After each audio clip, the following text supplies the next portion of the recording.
Most of us are used to hearing or making complaints about the high cost of living in Australia, but a new survey has found that we're actually better off than we have been for decades. The National Centre in Social and Economic Modelling at the University of Canberra and AMP found that while costs have been rising, they've been outpaced by disposable income. So it seems our lifestyles and aspirations have overtaken what we can comfortably afford. Ben Phillips is the study's lead author.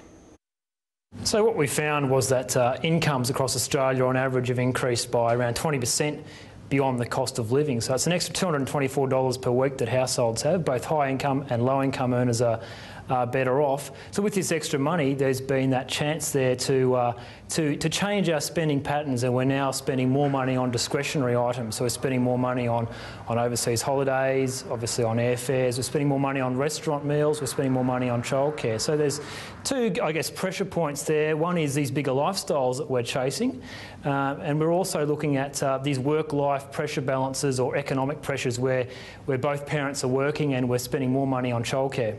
Some costs have increased hugely since the middle of the 80s, particularly services. Yeah, sure. Certainly we've seen that medical costs, so health costs, dental costs. We've also seen education costs have certainly increased very sharply. So private school education has increased sharply in recent years. We've certainly seen increases in utilities. So we all know about electricity prices and to some extent petrol prices as well. But there's many items that have offset these price increases. We've seen that clothing is actually cheaper than what it was 25 years ago.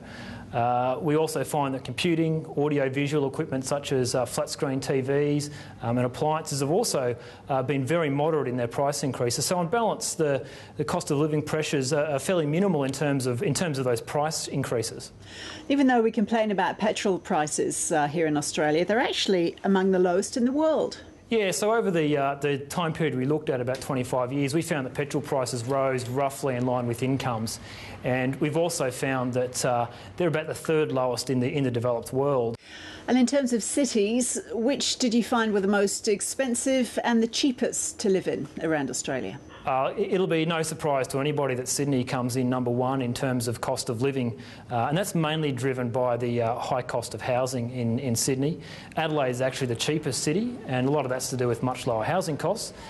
In terms of standard of living, though, we actually found that Canberra has the highest standard of living in the country. That's because of much higher wages, and Perth is also ahead of the average, as is Darwin. So these are the cities that have got the highest standards of living.